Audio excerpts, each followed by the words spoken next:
মুখ্যমন্ত্ৰী মহোদয়ে লোন নল'লে তেওঁৰ একো কৰিব নোৱাৰা অৱস্থা এটা কৰি পেলাইছে।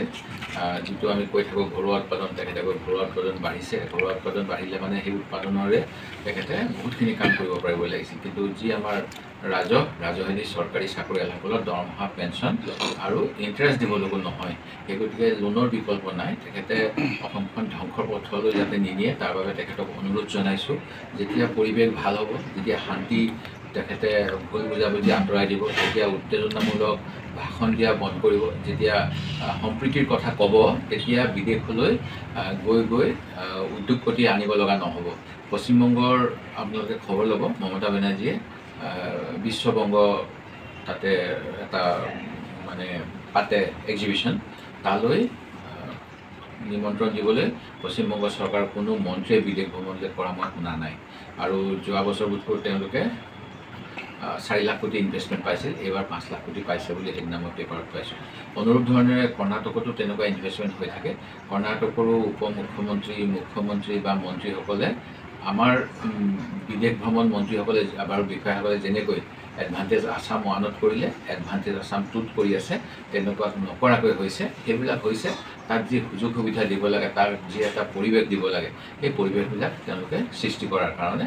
আৰু মানুহক মুখ্যমন্ত্ৰীয়ে বাজেটত যিটো কৈছিলে যে মাছ ধৰি খাবলৈ শিকাম, সেই পৰিৱেশটো আনি দিয়াৰ কাৰণে যিবিলাক তেওঁ আঁচনিবিলাক ঘোষণা কৰি থাকে, সেই আঁচনিৰ ফলত যে অসমত উদ্যোগবিলাক স্থাপন হ'লেও অসমীয়া শ্ৰমিক তাত পাবনে নাই মোৰ সন্দেহ হ'বলৈ আৰম্ভ কৰিছে। কাৰণ তেওঁ ৱৰ্ক কালচাৰটো নাইকিয়া কৰি দিছে অসমত। আপুনি এতিয়া মই কি ক'ম যে এতিয়া কাম কৰা মানুহে পইচা পোৱা নাই বুলি অভিযোগ উঠি আছে। এতিয়া আনন্দ মই কৈছিলোঁ সেইদিনাখন মাতৃভাষা গৌৰৱ দিৱস, মাতৃভাষা গৌৰৱ দিৱস যোৱাকালি হৈ গৈছে। আনন্দৰাম বৰুৱা যি আমাৰ উত্তৰ গুৱাহাটীত ইনষ্টিটিউট আছে সংস্কৃতি ৰক্ষাৰ বাবে অসম চুক্তিয়নী, তাৰ কৰ্মচাৰীসকলে 11 মাহ দৰমহা পোৱা নাই। আপোনালোকে খবৰ লওক, কলেজ শিক্ষকসকলে 2-3 মাহ বছৰ দৰমহা পোৱা নাই। আৰু বহুত কৰ্মচাৰী আছে, তেখেতসকলৰ আমাৰ ওচৰলৈ তেখেতসকলৰ কথাবিলাক বিধানসভাত উত্থাপন কৰিবলৈ পত্ৰ প্ৰেৰণ কৰি আছে যে তেখেতসকলে কামৰ বিনিময়ত পইচা পোৱা নাই। আৰু অসমৰ উদ্যোগত তেনেকুৱা হ'লে মানে ভয়াৱহ কথা হ'ব। কাম কৰাৰ পিছত যদি পইচা নাপায়, মই কামবোৰ ডাইৰেক্টলি মিন কৰিব নিবিচাৰোঁ। কিন্তু মুখ্যমন্ত্ৰীয়ে কিছুমান পলিচি কৰি থকা উচিত নে অনুচিত, নিজে কেবিনেট বৈঠক পাতি চিন্তা কৰক, যাতে অসমৰ অৰ্থনৈতিক অৱস্থা সঁচাকৈ ভাল হ'ব। বিজেপিয়ে আৰু এটা কথা ক'ব বিচাৰিছে যে এডভান্টেজ আছামক মানে যিটো ইনভেষ্টমেণ্টৰ কথা আছে সেইটো কৰবাত হেৰি কৰিবৰ কাৰণেই কংগ্ৰেছে চামগুৰিৰ মই সেই কথাটো মই একদম মোৰ অন্তৰৰ পৰা ক'ব বিচাৰোঁ যে আমাৰ তেনেকুৱা কোনো কথা নহয়। এয়া ষড়যন্ত্ৰ যদি হৈছে মুখ্যমন্ত্ৰী ডাঙৰীয়া নিজৰ দলৰ পৰা হ'ব পাৰে, তেখেতসকলে খবৰ লওক। আমাৰ দলৰ পৰা এনেকুৱা কোনো কাম কৰা নহয়।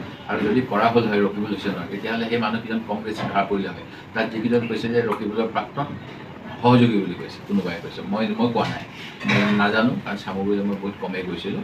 এতিয়া কৈছে যে তাত কিছুমান AGP, কিছুমান BJP মানুহে ৰকিবুল হুছেইন ডাঙৰীয়াক আক্ৰমণ কৰিছে। তেতিয়াহ'লে তেওঁলোকৰ সেইটো দলীয় নিৰ্দেশনা নেকি? কাৰণ তেওঁলোকৰ দলত যে বিসম্বাদ হৈ আছে সেই কথাটো স্পষ্ট।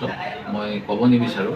আমাৰ হাতত তেওঁলোকৰ দলীয় বহুত কনফিডেঞ্চিয়েল কাগজ পত্ৰ কোনোবাই পঠাই দিছে, আনকি কিবা ভূমি কেলেংকাৰী ৰিপৰ্ট চিপৰ্ট, আৰু এইবিলাক যিহেতু দলীয় বিষয় মই বিধানসভাত উত্থাপন কৰিব বিচৰা নাই।